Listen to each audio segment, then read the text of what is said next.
والصلاة والسلام على رسول الأمين وعلى آله وأصحابه أجمعین۔ الحمدللہ آج ہم لوگوں نے چھٹا پارہ مکمل سماعت فرمایا، جس میں سورہ نساء کی 29 آیتیں اور سورۃ المائدہ کی 82 آیتیں، اسی طرح کل 111 آیتوں کی تلاوت آج ہم نے تراویح میں سنا۔ تو سورۃ النساء کی خلاصے کی مناسبت سے آیت نمبر 148 میں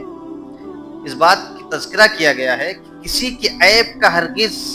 پرچار ممنوع ہے، یعنی انسان ہونے کے ناطے انسان کے اندر کوئی خامی ہوتی ہے، کوئی غلطی اسے سرزد ہوتی ہے، تو ایسے موقع پر جب کوئی دوسرا شخص یا دوسرا انسان دیکھتا ہے تو اسے چاہیے کہ وہ اس کے عیب کی پردہ پوشی کرے، یا اگر اس عیب کو دیکھے تو نظر انداز کرے۔ اس آیت کے اندر اللہ تعالیٰ نے یہ حکم دیا کہ تم دوسروں کے عیب کو لوگوں کے سامنے بولتے مت پھرو۔ ہاں، اگر کوئی مظلوم ہو تو ظالم کے خلاف چرچا کر سکتا ہے۔ مظلوم ہے ایک بیچارہ، مالی اعتبار سے، حسب و نسب کے اعتبار سے، بہت سارے وسائل کے اعتبار سے مظلوم ہے، ظالم جو اس پر ظلم کرتا جا رہا ہے، تو ظالم کے خلاف لوگوں کے درمیان کہہ سکتے ہیں کہ فلاں شخص بڑا ظالم ہے، اپنے پڑوسی کو بڑا ستاتا ہے، اپنے گھر والوں کو بڑا ستاتا ہے، اپنے خاندان والوں کو بڑا ستاتا ہے، جو بھی اس سے گفتگو کرتا ہے تو اس سے لعن طعن کرتا ہے اور اسے پریشان کرنے کی کوشش کرتا ہے۔ تو ظالم کے لیے یہ رخصت دی گئی ہے۔ اور اسی کے ساتھ ساتھ اعلانیہ و پوشیدہ نیکی سب اللہ کے علم میں ہے۔ تو آیت نمبر 149 میں 49 میں بتایا گیا کہ اگر تم میں سے کسی نیکی کو اعلانیہ کرے یا پوشیدہ کرے یا کسی برائی سے درگزر کرے تو اللہ تعالیٰ پورا معاف کرنے والا اور پوری قدرت رکھنے والا ہے۔ مثال کے طور پر کوئی بندہ چھپ کر کے نیکی کر رہا ہے، اللہ تعالیٰ اسے بھی جانتا ہے، یا معاشرے کے اندر ایسا کام کر رہا ہے جو کہ نیک کام ہے، اللہ رب العالمین اس کو بھی جانتا ہے۔ اور اگر کوئی شخص اپنے گناہوں کی معافی تنہائی میں کرتا ہے تو اللہ تعالیٰ اس بندے کو معاف کرنے والا ہے اور پوری قدرت والا ہے۔ اور اسی کے ساتھ ساتھ اس پارے کے اندر اہل ایمان کی تعریف کی گئی ہے۔ آیت نمبر 152 میں ایسے ایمان والوں کی تعریف کی بیان کی گئی ہے جن کا ایمان اللہ اور اس کے رسول پر کامل ہے، وہ دونوں میں تفریق نہیں کرتے، اللہ کے یہاں بلند درجات پاتے ہیں۔ یوں نہیں کہ صرف قرآن کا ہی نعرہ لگائے، یعنی قرآن سے ہی اپنی بات کو تسلیم کرانے کی کوشش کرے کہ ہم اہل قرآن ہیں، ہم صرف قرآن کو ماننے والے ہیں، ہم قرآن کو ماننے والے اقرار کرنے والے ہیں۔ تو ایسے لوگوں کے لیے اس آیت کے اندر کہا گیا ہے کہ مومن وہ ہیں جو قرآن اور حدیث دونوں پر عمل کرتے ہیں، صرف قرآن کا اعتبار یا صرف حدیث کا اعتبار نہیں کرتے۔ جب بھی کوئی عمل کا معاملہ آئے یا دین اسلام کے تعلق سے کوئی چیز اسے معلوم کرنی ہو یا اپنی زندگی کے اندر کوئی ایسا کام کرنا ہو جو اس کے لیے مشکل کن تھا یا اس کے لیے بڑی پریشانی کن تھی، تو وہ فوراً قرآن حدیث کی طرف رجوع کرتا ہے اور قرآن اور حدیث کو دونوں اپنے ساتھ رکھ کر کے اپنی زندگی کو بسر کرتا ہے۔ آج معاشرے کے اندر سے بے شمار لوگ ہمیں ملتے ہیں جو حدیث کا انکار کرتے ہیں اور ہر چیز قرآن کے ذریعے سے اپنے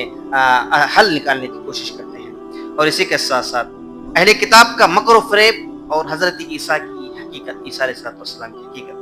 آیت نمبر 153 سے 162 تک اہل کتاب کی مکر و فریب کا تذکرہ کیا گیا ہے کہ جنہوں نے موسیٰ علیہ السلام سے تقاضا کیا تھا کہ وہ اللہ تعالیٰ کو اعلانیہ دیکھنا چاہتے ہیں، پھر انہوں نے ایک بچڑی کی پوجا شروع کر دی، اور انہوں نے ہفتے کے روز شکار کرنے سے منع کیا گیا تھا، لیکن پھر بھی وہ اس عہد و پیمان کو توڑ کر کے ہفتے کے دن یعنی سنیچر کے دن شکار کرنے لگے۔ اور اسی کے ساتھ ساتھ یہ کہتے تھے کہ جب ان پر کوئی مصیبت آتی یا کوئی پریشانی آتی اور تو کہتے ہیں کہ اے موسیٰ اپنے رب کو بلاؤ اور اس فرعون اور اس کے بادشاہ اس کے فوج سے لڑو۔ تو بنی اسرائیل حضرت موسیٰ علیہ السلام کو بہت پریشان کیا اور انہیں بہت ساری آزمائشوں میں مبتلا کیا۔ اور اسی کے ساتھ ساتھ اس پارے کے اندر انسانیت کو بعثت رسول کی خوشخبری دی گئی ہے۔ آیت نمبر 171 سے 172 میں اہل کتاب کی عقیدہ تثلیث کا رد کیا گیا۔ عیسیٰ علیہ السلام اور مریم علیہ السلام کے متعلق جو نظریات منفی نظریات جو معاشرے کے اندر ہیں اس کی وضاحت کر دی گئی، یعنی کہہ دیا گیا کہ اے انسانوں ہم تمہارے لیے یوں ہی نہیں چھوڑے، یعنی ہم تمہیں پیدا کر کے